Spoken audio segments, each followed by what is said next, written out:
You're standing with us now. Lord, unveil our eyes. You're the reason we're here. Yes, you are. You're the reason we're singing. Open up the heavens. We want to see you. Open up the floodgates. A mighty river flowing from your heart, filling every part of our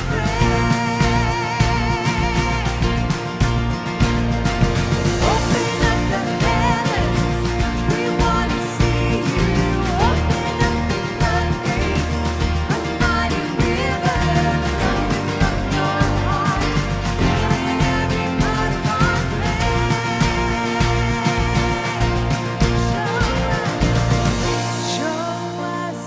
Show us your glory. Show us your power. Show us your glory, Lord. We'll never be the same when you show us your glory. Show us your power. Show us your glory, Lord.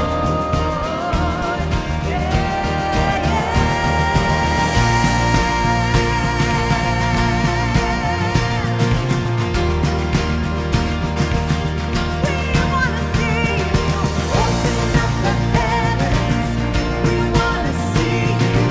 Open up the floodgates. A mighty river flowing from your heart, filling every part of our We wanna see you. Open up the heavens. We wanna see you. Open up the floodgates. A mighty river flowing from your heart, filling every part of our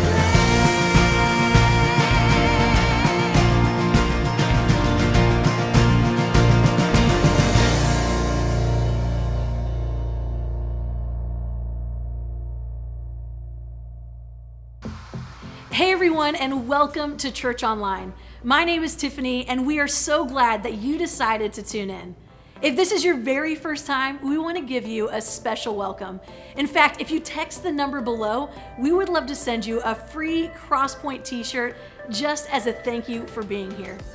You know, we've got several things that we are super excited about that's just around the corner. I don't know about you, but I have found myself over the last several months missing just being with people. There's no doubt about it that there are people in our country, in our city, in our community who feel lonely and who feel isolated and disconnected. And you know, this isn't new to this pandemic. In 2018, the Prime Minister of the UK, Theresa May, actually appointed a loneliness minister to her cabinet because she knew that 20% of her country claimed to be chronically lonely. She recognized that this was such a huge deal in her country that she had to do something about it. And if we look at the statistics of our own country, 35% of Americans claim to be chronically lonely. And COVID-19 has just made this worse. So what's the solution? What can we do to help in this? We believe that the church can be the solution. We believe that groups can actually help take people from feeling lonely to feeling connected, from feeling hopeless to feeling full of hope, to feeling disconnected from God to connecting to God. And so I want to encourage you this fall to sign up for a growth group. We believe that it could absolutely change the course of your life. We're kicking off on September 14th, and you can sign up today. We've got groups for all ages and stages of life, and they're meeting online or outside. Don't miss your chance to go from lonely to connected this fall. So text Growth Group to 94,000 today and join a group.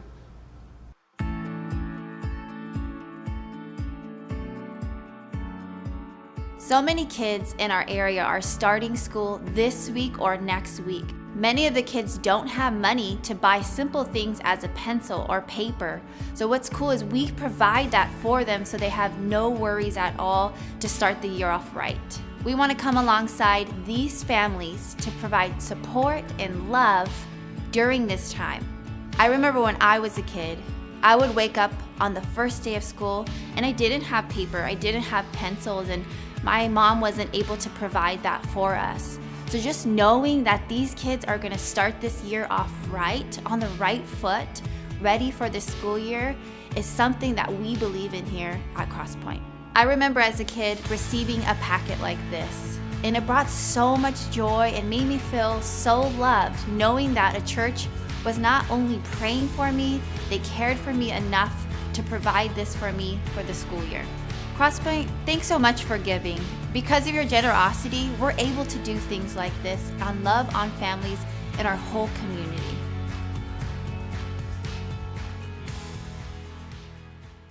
Church, we are super excited because beginning September 13th, we are offering an in-person gathering at 9:30 a.m. in addition to our online services. And then on September 20th, we are having Friend Day. It's gonna be unbelievable. Friend Day online or in person, and we want your help. We need you to help us spread the word so that more people can come to Crosspoint online or in person, and we need your help to volunteer. It's as simple as texting Friend Day to 94,000 to get all of the info you need and to sign up to volunteer. We can't wait to see what God does in and through you this Friend Day. I want to say thank you to those of you that financially support the vision of your church and helping people find and follow Jesus. This is a time when I usually challenge you to be faithful to God in your tithes and offerings. But before I do that, I want to let you know where the money goes. You know, when you give $1 to Crosspoint Church, here's what happens. 46 cents of each dollar goes to pay the staff at Crosspoint Church. Now, they're a very highly talented team, and I know them well. They could all go make more money somewhere else doing something different. But they have said yes to the call of God on their life to serve God and to serve His church and to serve each and every one of you. Now, 32 cents of every dollar, it goes to covering the cost of our facilities. Now, God has blessed us with an amazing place to worship God in. And I get it. Right now, we don't get a chance to be able to utilize the facility like we would like to, but it won't always be that way. The building and the environments we're going to use for worship, and we have incredible spaces for our students, our kids ministry, and all of our other signature ministries. And God has given us this facility as a vehicle to help people with evangelism and discipleship. Now, 16 cents of every dollar, it goes to ministry. That's what helps us with our kids' curriculum for our teenagers as well as for our elementary students. And we've got students that are going God's way instead of the world's way. Technology like this that allows us to be able to watch service online is another part of ministries. And we also help so many people in our community as well as those around the world. Now, 6 cents of every dollar, it covers the administrative costs of the church. And if you research nonprofit organizations, you're going to find that this is a really low number. We work hard to keep the administrative cost down so that we can do more ministry. And we have so many volunteers that serve here at Crosspoint that help us be able to do just that. So that's it. That's where the money goes. And I want to say thank you for your giving and your generosity because it's making a difference. So I want to challenge you today to be generous in your faithfulness, in your tithes and your offerings. And I want to challenge you to go online today and give to the Lord. But better yet, I challenge you to automate the important. When you sign up for recurring giving, it allows your church to step forward in faith. It allows us to be bold in the vision, and your financial support is helping other people find and follow Jesus.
love's not fractured, it's not a troubled mind, it isn't anxious, it's not the restless kind.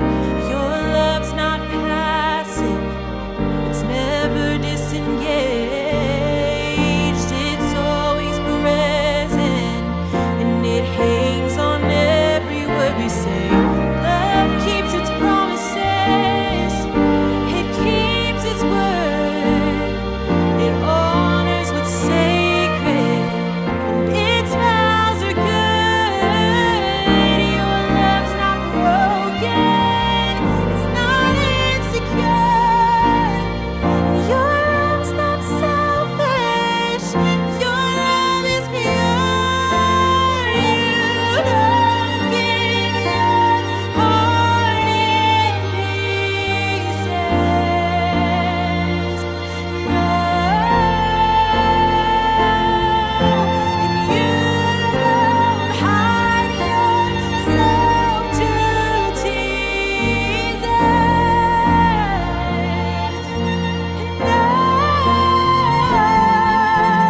you don't keep your heart in pieces, no, and you don't hide yourself to tease us. You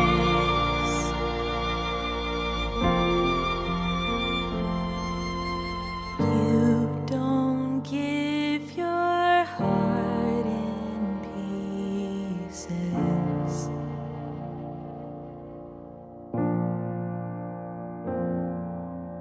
You don't give your heart in pieces.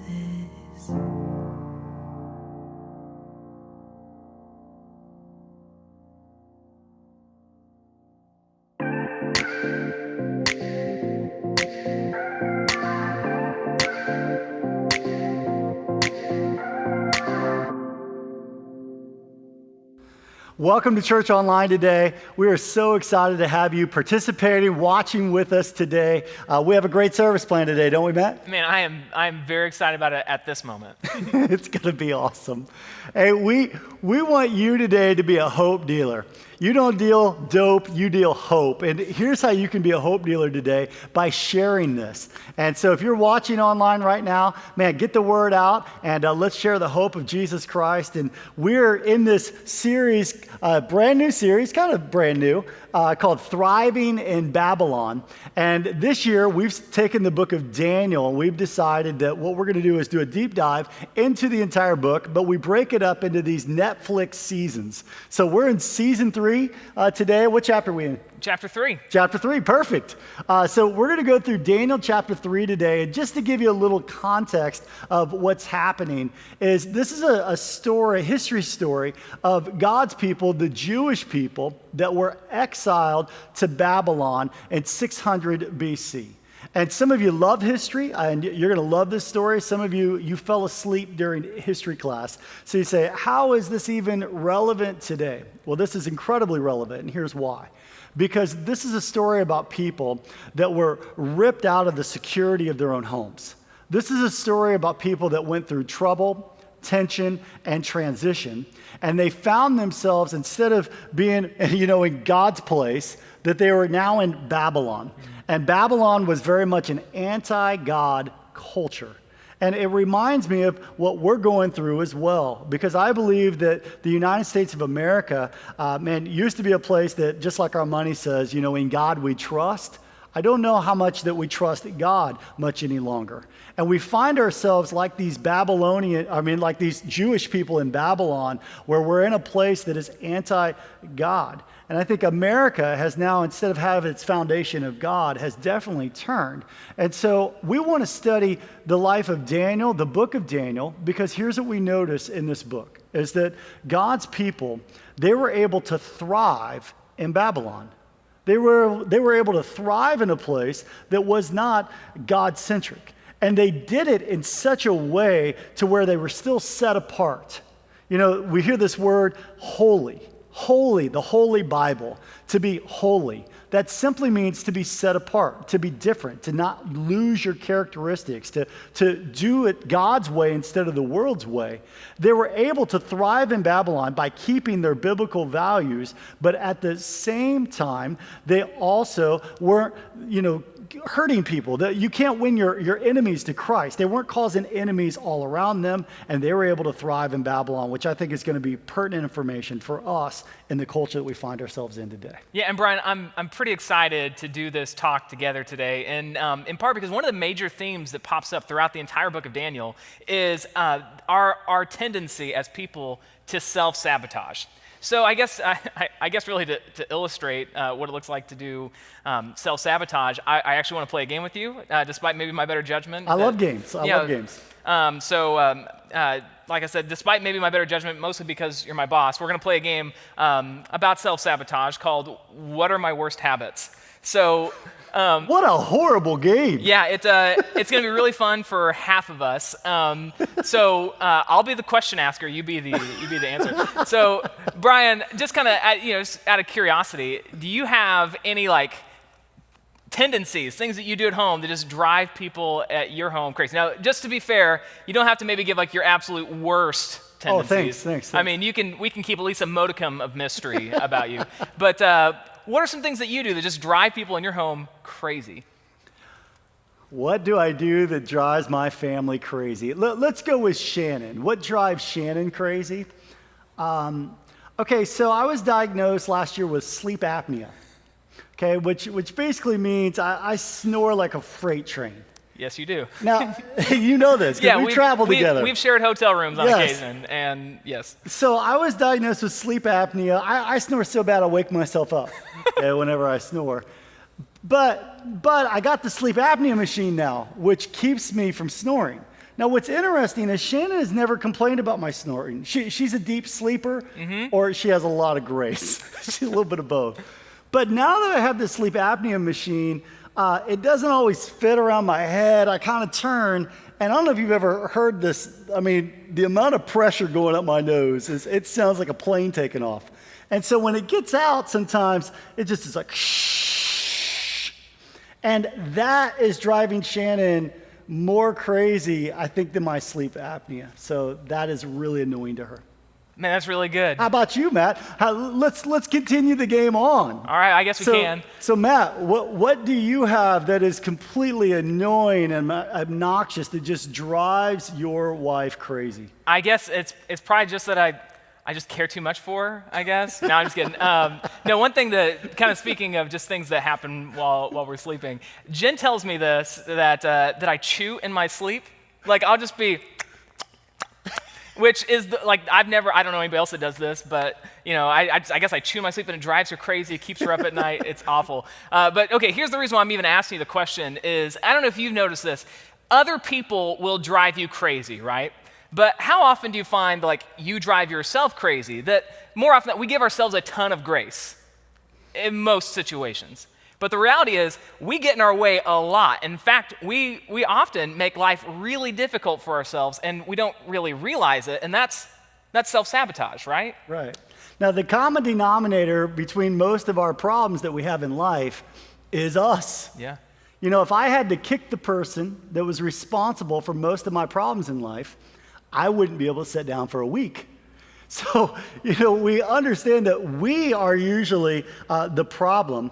However, we don't see it ourselves. And today's message is going to be uncomfortable. So I'm just going to warn you right off the bat as we get into Daniel chapter 3, there's going to be some uncomfortableness about this. And here's what I know about most of you when you're watching a service or you're listening to a message and you're with somebody else, you're like, oh, I really hope that she's hearing this right now. I just wish he was here right now and he could hear this message because he really needs this. She really needs this. And you're going to be tempted to do that maybe with this message or other messages, but rarely do we look at ourselves and say, this is for me. And the reason why is because we always blame other people for our problems. We'll blame the pandemic, we'll blame our kids, we'll blame somebody else's attitude, but we rarely look at ourselves. And with each problem that we have, we usually, what we're doing is we're dealing with symptoms rather than the problem. So think about it like this. If you're driving and you find that your tires are getting worn out a lot, and you have to replace them more often than you should, the issue may not be the tires. The issue may be the alignment. And if you'll fix the alignment, it'll take care of the tires. Or here's another one. Another one, Matt, is dementia, pneumonia, some diabetes, even some pregnancy complications. They all have a common denominator. You know what the common denominator is? Bad dental hygiene. And so part of that is if you'll fix the dental, who knows, that can maybe fix diabetes, because you're not dealing with the actual problem, you're just dealing with some of the symptoms of the problem. And many people go through life blaming everything, but the problem may be you. Yeah, maybe a better way to kind of illustrate what we constantly do to ourselves is in the form of a story. This is a metaphor, okay? So when I was in college, I was going to go home for break, and I had told everybody in my family, I'm coming home on Wednesday, but then when I looked at my schedule, I realized there's no reason why I can't leave Tuesday afternoon and be home even in time for dinner. So I called my mom, and I said, Mom, I looked at my schedule, I can be home by Tuesday, and I was thinking maybe we can surprise everyone. Can you help me? And she's like, yeah, I love this idea. Let me help you surprise everyone. And so I hung up the phone, and I don't know what possessed me, but I'm like, I'm gonna make another phone call. So I call my dad, and I say, hey, Dad, I looked at my schedule. I don't have to wait until Wednesday to come home. I can come home on Tuesday. I was thinking it might be kind of cool if we surprise everyone. Can you help me? And then I called my sister and said the same thing, and then I called my other sister and said the same thing, then I called my brother-in-law. I literally had every person in my family lined up to try and help me surprise everyone else. And so that entire day I'm driving home, I'm making phone calls, I'm sending text messages, I'm trying to work out, I'm asking some people, hey, let's see if we can go out to eat because it'll be a lot easier to surprise people at a restaurant. I'm asking the other half, we gotta stay home because it'll be a lot easier if I can just sneak in through the back door. And I have them all working against each other. Come to find out, my dad makes the big announcement. He's like, I got a big surprise tonight. They all think that I'm their surprise, and so my dad's got something entirely different. And so when I walk up to the Chili's that night, and I come walking in, everybody braces themselves and starts looking around to see what everyone else's reaction is. And that's when they realize that I played all of them. And the thing is, I think that so many of us, that we have something very similar happening in our own mind. We are doing self-sabotage, where in 1 second we're telling ourselves things like, hey, you need to get into shape, so start eating better. You need to start exercising. But then that same voice will turn around and say, get to the grocery store, get some more ice cream, buy some cookies, sleep in tonight. There's all these different ways that we try and work against each other, and we don't even realize it. And the thing is, we don't realize so often that self-sabotage is so common in our lives, and the common denominator, the culprit behind all of it, is you. So here's the headline of the message today. The headline of the message is, your problems are many times pride in disguise. It's pride in disguise. Another word for pride is ego, E-G-O. This is whenever you edge God out. Matt, we used to travel a lot. I used to travel a lot, and I would go to the airport. And if you've ever been down to LAX, pre-COVID, you would see 17, 18 planes just hovering, getting ready to land. The LAX is just crazy, getting in and getting out of. And it dawned on me that there's a lot of people that are taking these trips, lots of trips. And some of you have been on this trip. It's not a very popular trip, but it's called an ego trip. And the word is pride, P-R-I-D-E. And what you do is you ride pride. See, pride is the word ride with the P in front of it. You ride pride, and you take a trip to the universe called me. It's a pride ride. And many of our problems, and you're going to see this in Daniel chapter 3 today, all revolve around pride. Now, pride disguises itself to its own self. So it's hard to see pride. So you may think that you have an anger issue, but maybe your issue isn't anger. The root, not just talking about a symptom, the root is pride. See, this is the definition of anger. Anger is a play for control. You're just wanting to control. And you know what control is? It's rooted back in pride. Some of you don't have a pornography issue. You think your issue is lust with pornography. Your issue may be rooted in pride, and that's manifesting itself out through pornography. Some of you are going through some marriage challenges right now, and you think that the marriage challenge is that you're incompatible. But the reality is that you're your spouse is incompatible with your pride. So pride, it's the root, and many of your problems are just pride in disguise. Yeah, it's so easy to spot pride in other people, right? But it's almost impossible to spot it in ourselves. So we look at it as ourselves like, man, pride is the silent killer, but to everyone else, it's the loud and obnoxious killer.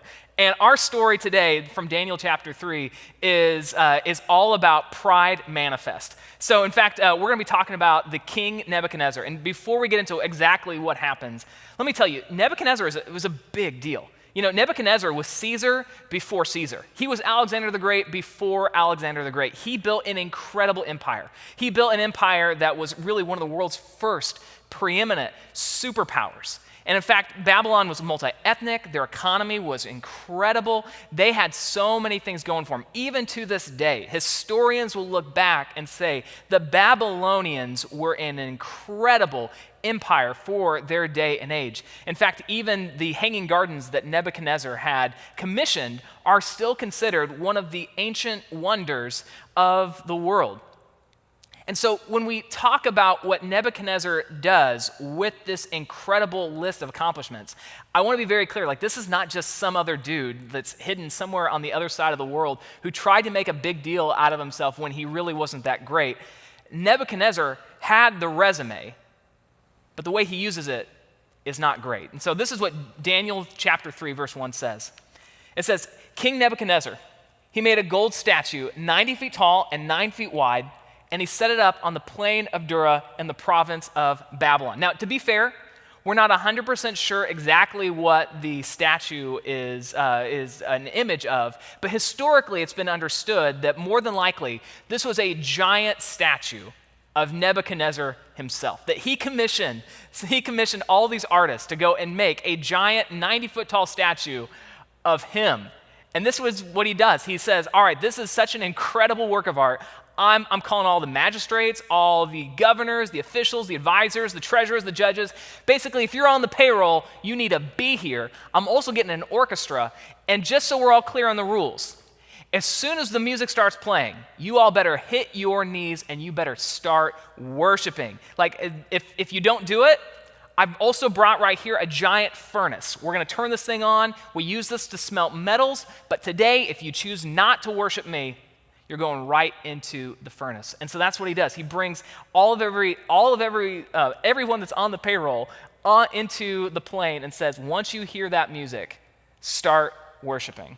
All right, now this sounds pretty ridiculous. I mean, a 90-foot statue. I mean, he's definitely overcompensated here. It's like, 90 feet. It's like, are you kidding me? And then there's this Olympic opening ceremony level pageantry that goes along with it. And some of you are saying today, hey, that's like a issue with King Nebi, okay? That's not an issue with me, and I don't have any statues that I'm asking anybody to bow down to.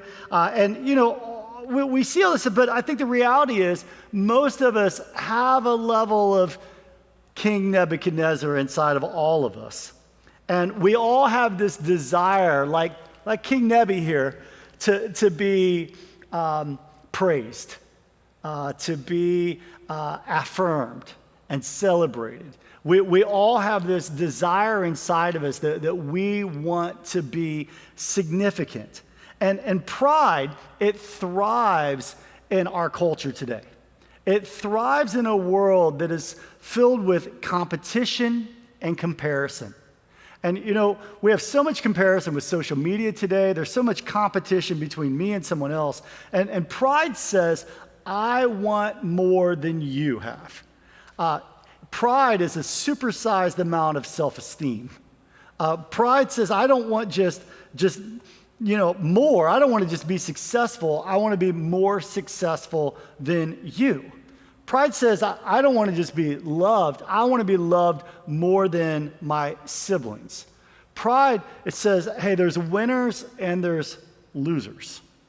Yeah, and in fact, when you lean into your pride, what you find is that you don't love people, you use people. When you lean into your pride, you never really find contentment. You just find the thrill of victory when you suddenly have more than everyone else around you.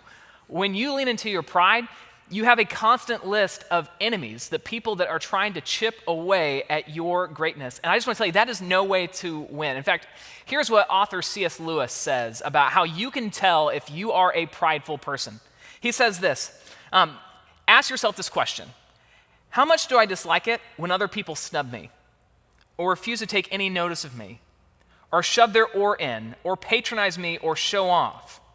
He says, these are markers of a bigger problem.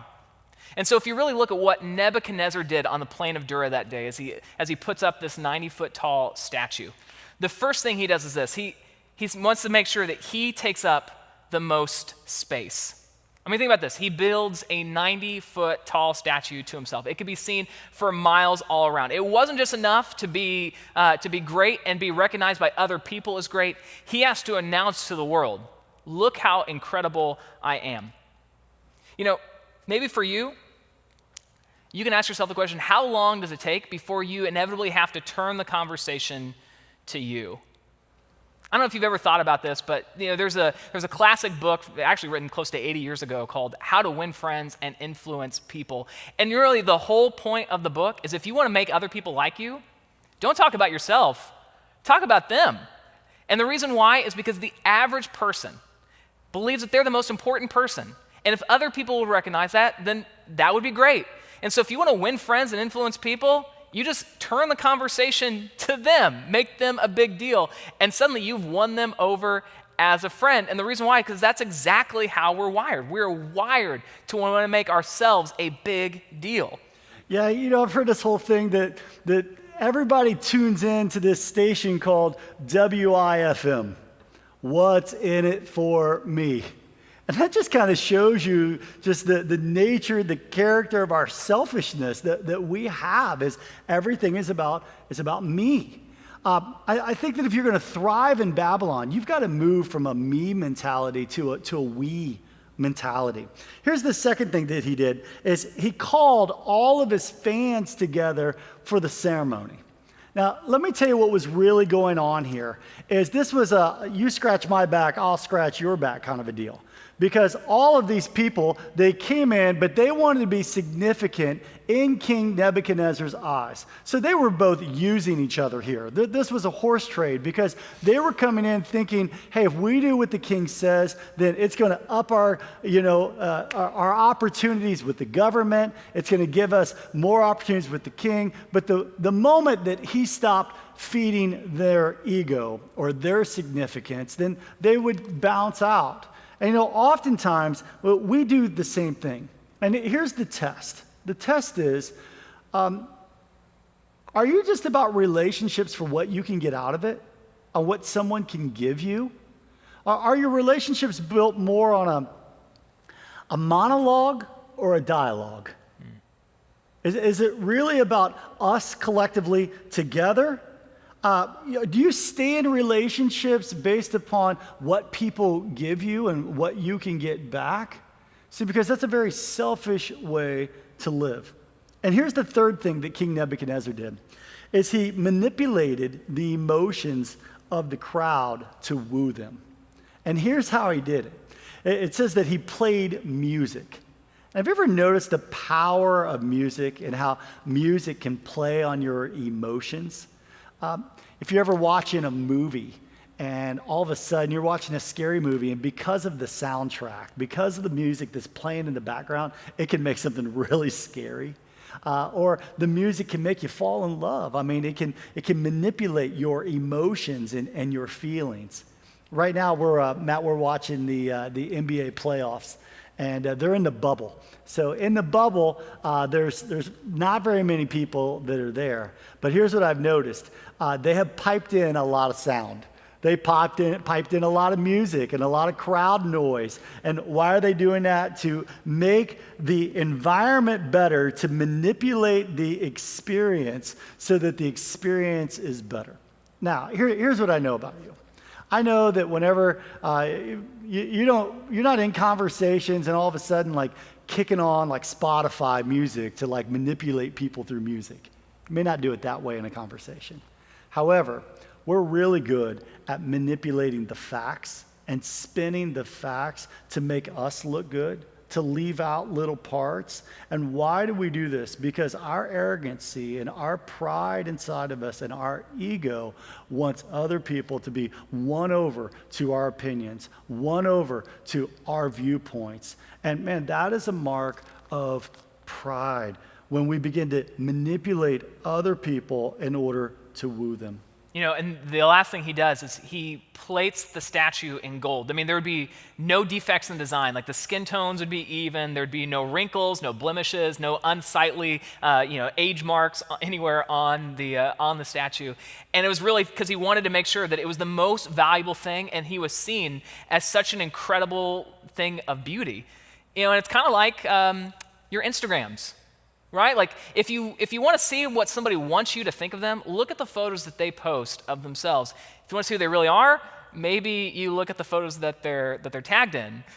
It's kind of like, sometimes when Jen and I are looking for places to stay, I'll be on some place like TripAdvisor or Yelp looking at different hotels or resorts, and I'll be like, Jen, you got to come look at this. This is incredible. And the question she'll ask me like makes all the difference in the world to say, who posted it?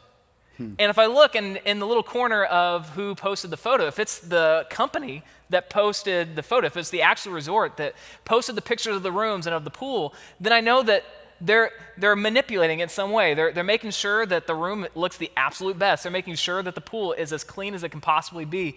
And so when you go to the photos that were uploaded by people who have actually stayed in the hotel, you actually get a better picture of who it is. But the reality of life is that so many of us are like Nebuchadnezzar, is that we're not letting other people's photos define who we are. We're saying, no, I'm gonna script the whole thing. I'm gonna make sure it's looking its absolute best. And here's something actually very interesting.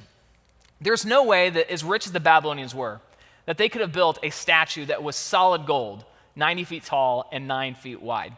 That more than likely that this is probably a wood structure or using some lesser metal on the inside, but then plated with gold, which means that it would actually look more valuable than it really is.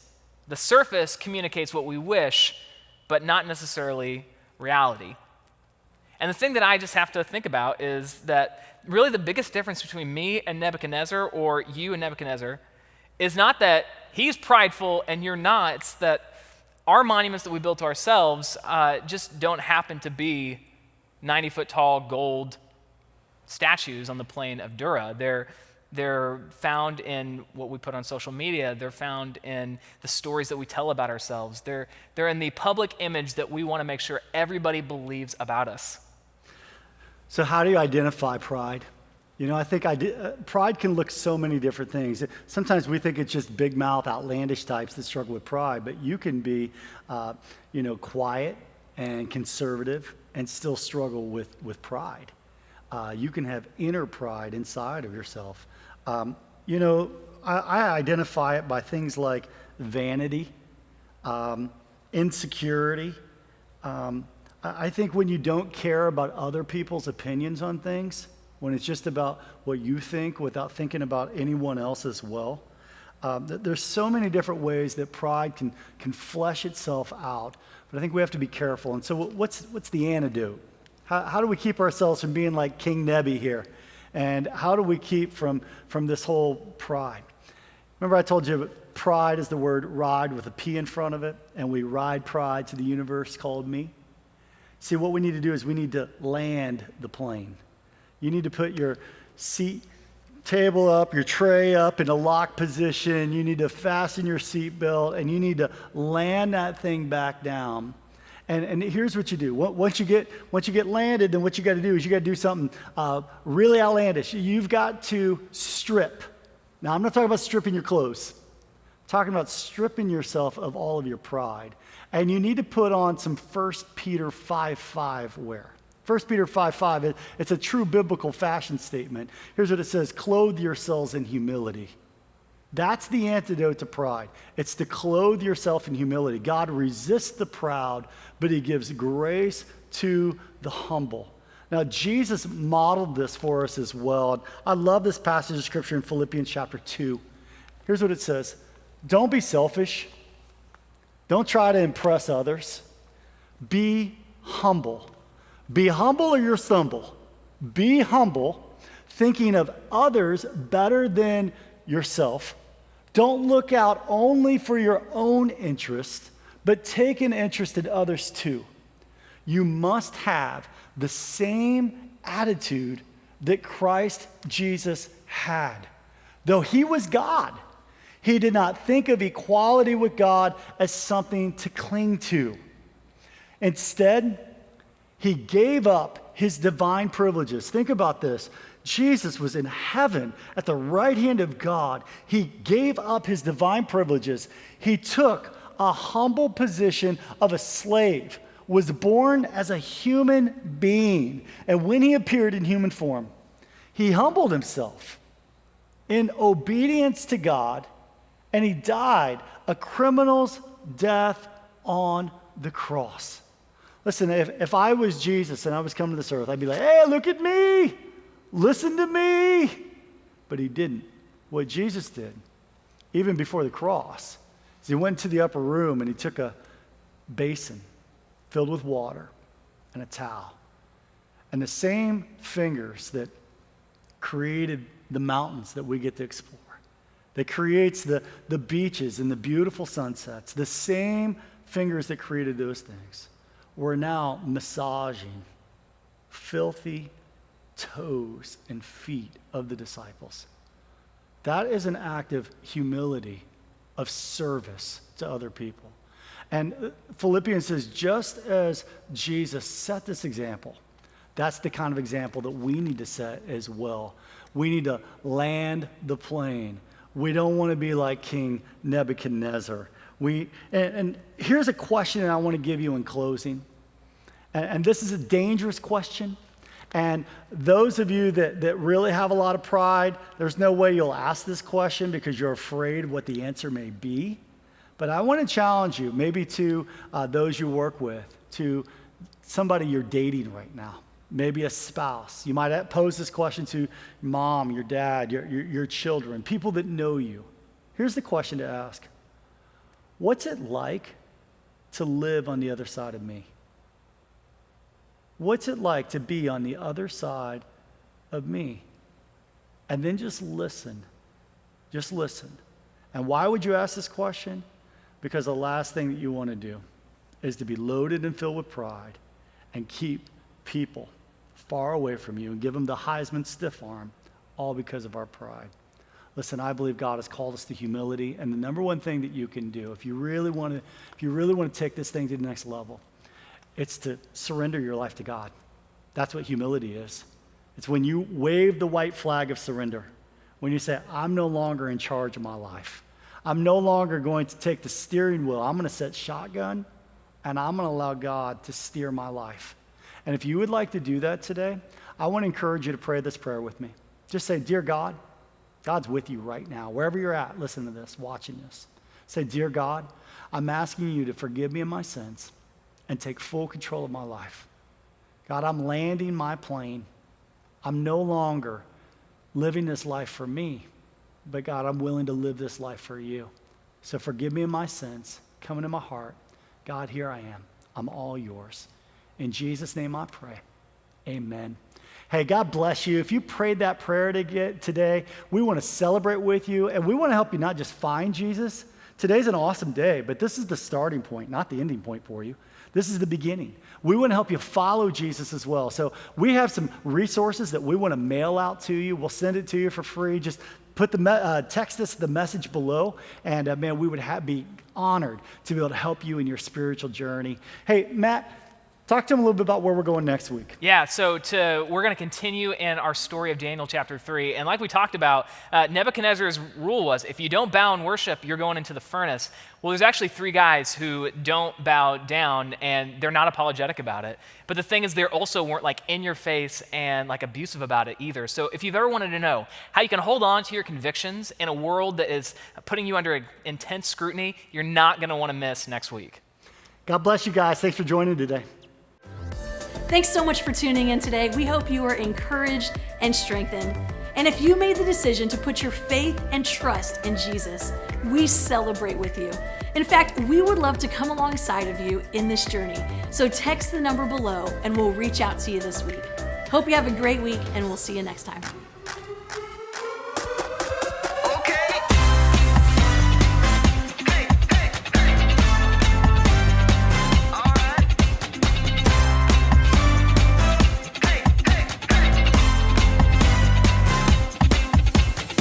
You made the earth, you keep it spinning.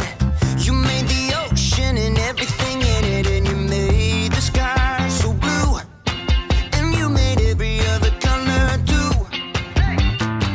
You made the sun, you keep it shining.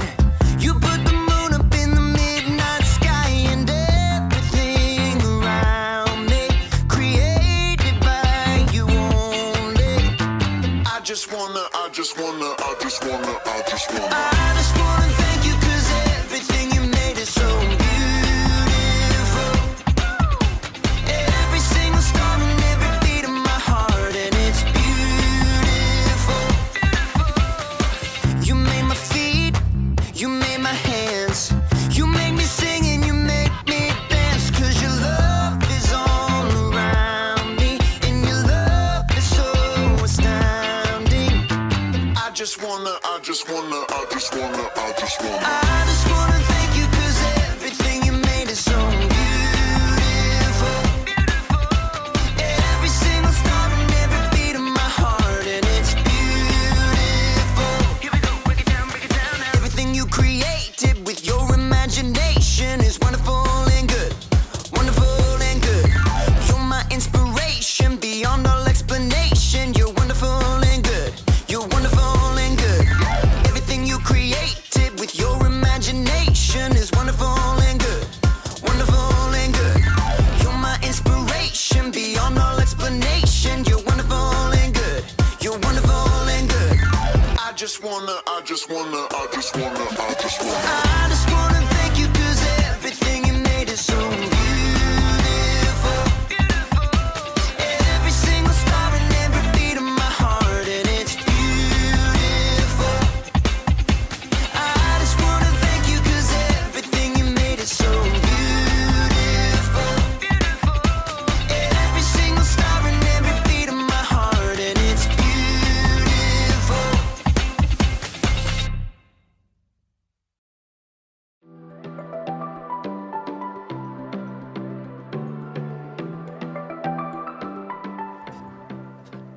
Hello humans, it's your boy Jacob, and it's time to show off some creativity.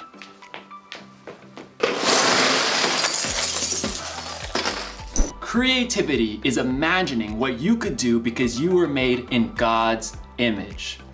That's right, God made you out of about 30 trillion building blocks that we call cells. And I'm about to use this many building blocks to create the International Space Station. The one I'm making is much smaller. When building a complicated structure like this, it helps to have creative building technique. Some people count out all the blocks and follow the instructions to the letter. I call these people the building block robots. Insert piece 325B into piece 356-D. Some people can just look at a picture of the International Space Station and know exactly where every little piece goes. These people are called the visionaries. Yes, I'm seeing it, it's picturesque. That piece goes there, and we bring that piece in and it comes together. I'm the kind of person who falls into the third category. I use the just wing it technique. I'm a just wing it-er person. I mean, come on, these are toys. They're supposed to be fun. How much fun is that? Now let's get creative. But most of all, let's have some fun.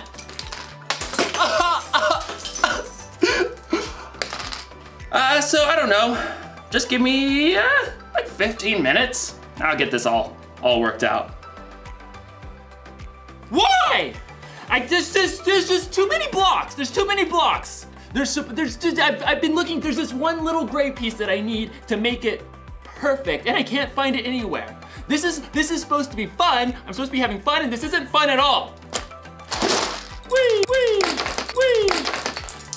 There it is. Oh, no, hold on. Nobody move. I just lost it. There's a little gray piece. Clearly, I could use a hand here. Probably a few hands. The story today is about a guy who needed a hand, and his friends who used their hands and their head to get him some help. They worked together. Say, that's not a bad idea. I've got to make some phone calls. See you in a bit. That's, I don't know, the Taj Mahal. Basketball. No? Okay. Corn cake. Mad cow disease. Is it a rubber band? And I don't know. Pablo Picasso. Is that? I'm trying. An old Irish cottage. A haunted house. Baby fish mouth. Baby. A hissy fit. Fine. I don't know. Ooh. We're out of time. You were so close. Really? Yes. What was the word? Indescribable? Oh no, it was waffle iron. I was way off. But good guesses. All right. Next word?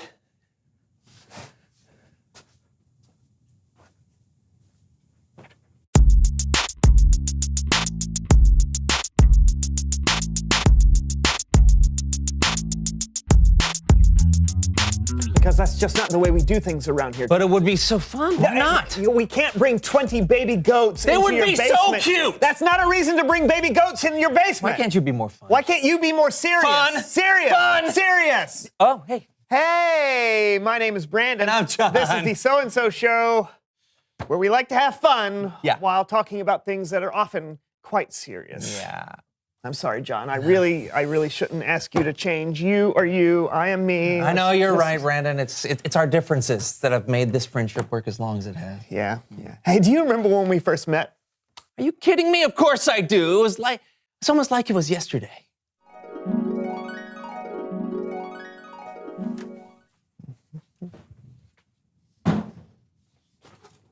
Hey. Hey. I like that shirt. Thanks. John, that was yesterday. Oh, yeah. Yeah. When we first met. Right, yeah. Right. I remember it like it was 25 years ago.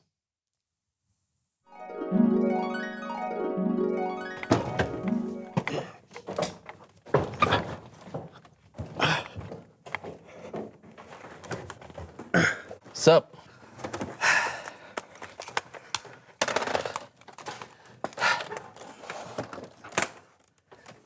Sup?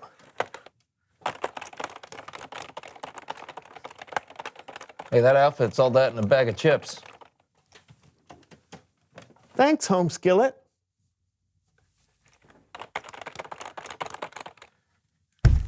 Your memory is very bad. That's not how we met at all. Plus, we were way younger 25 years ago. Oh, right. Yeah. I remember it like it was. No. What? Stop. Let me do it. Okay.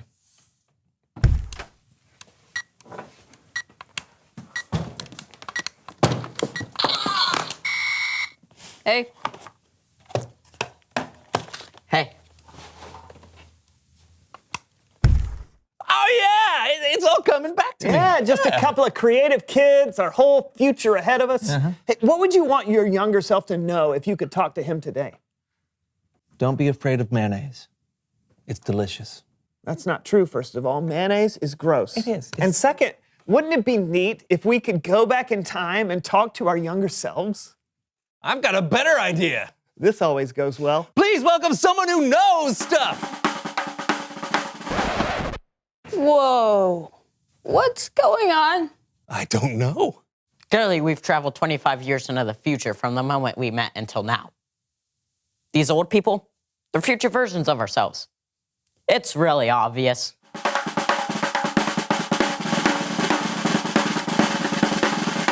Come have a seat, young me. Yeah. Oh, here you go. All right.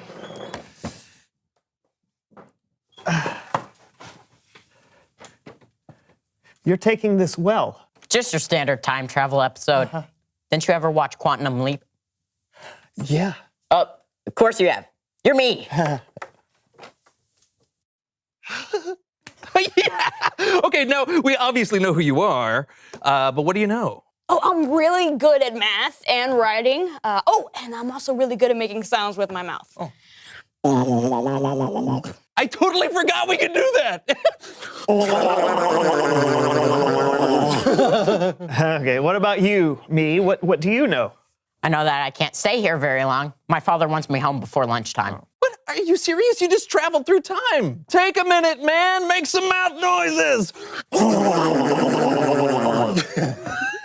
Is this really who I'm going to be spending all my time with in the future? It's not that bad. Whatever, dude. You're way too dull for me. There's no way we're gonna be friends. Oh.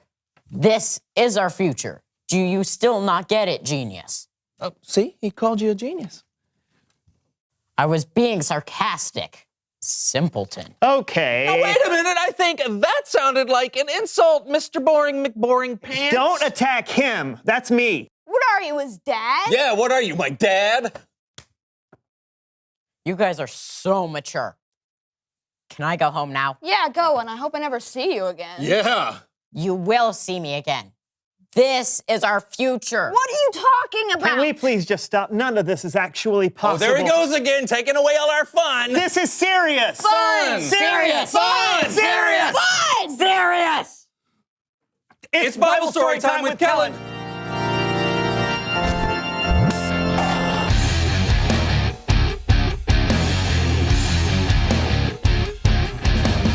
What is up, guys? Whoa! Am I seeing double? Hey, Kellen. Hey, Kellen. Sup, Kellen? Sir? What exactly is going on here? Time travel episode.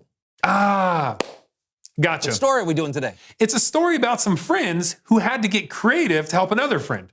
Want to help me out? Sure. Sure. Awesome. Our story today begins with a group of friends. We don't know their names, so let's just call them Egon, Winston, Peter, and Ray. The friends wanted to help Ray because he couldn't walk. They had heard stories of how Jesus had miraculously healed a lot of people. So when they heard Jesus was in town, they decided to carry Ray to the house where Jesus was staying. I don't know. It doesn't look good. The line to see Jesus is all the way around the block. We won't get to see him until next Tuesday. We've got to come up with a way to get Ray in to see Jesus. Think. So they thought, I've got it. We'll throw him. What? No! All right, I'll supervise. All right. Okay. On 3. 1, 2, 3. There he goes. Go. There you go. You got this. Keep on. Yep. Right over here. Yep. You got this. I got your blanket. Bring it over. Oh, that's not good. Here he comes. He's coming back. Careful there. You'll make it. You got this. Keep on going. Yep. Here you go. Get that over you. Whew. Huh. That didn't work. Of course it didn't work. Okay, that looked really fun. But they didn't really throw their friend against the wall. What they did do was very creative. They made a hole in the roof of the house where Jesus was.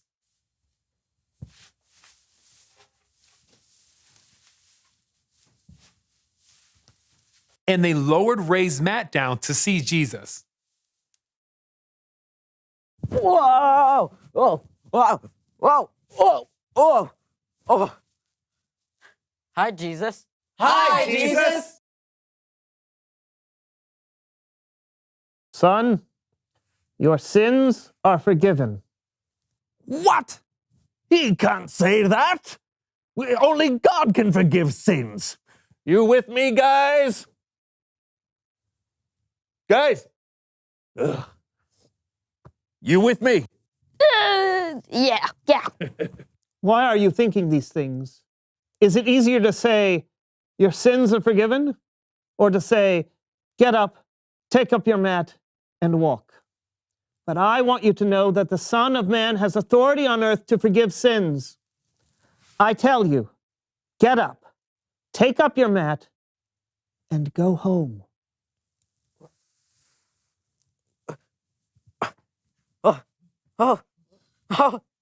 Oh, yeah. Yeah. Well,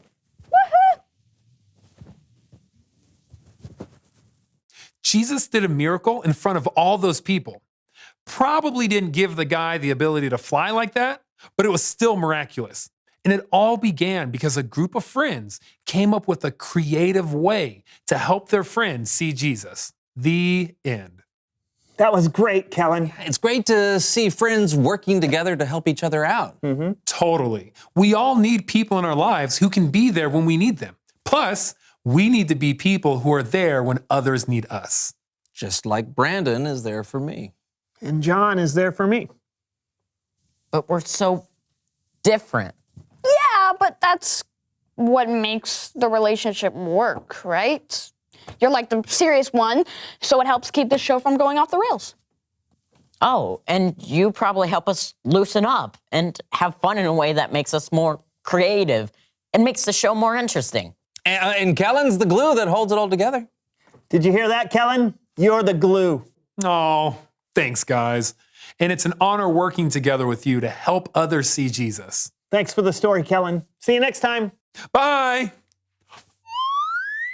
That was fun. Seriously. Hey, you want to go do a show together? Yeah, I'd love to. We'll work on that. Good luck. Reveal the question. Oh, yeah. How can working with others make you more creative? Maybe different people have ideas that would never occur to you. Or they know some games that you've never played. Or experiments you've never considered. Or mouth noises you've never tried. And so it begins. We'll see you next time on the So-and-So Show. Triangle. House. Clear, Up.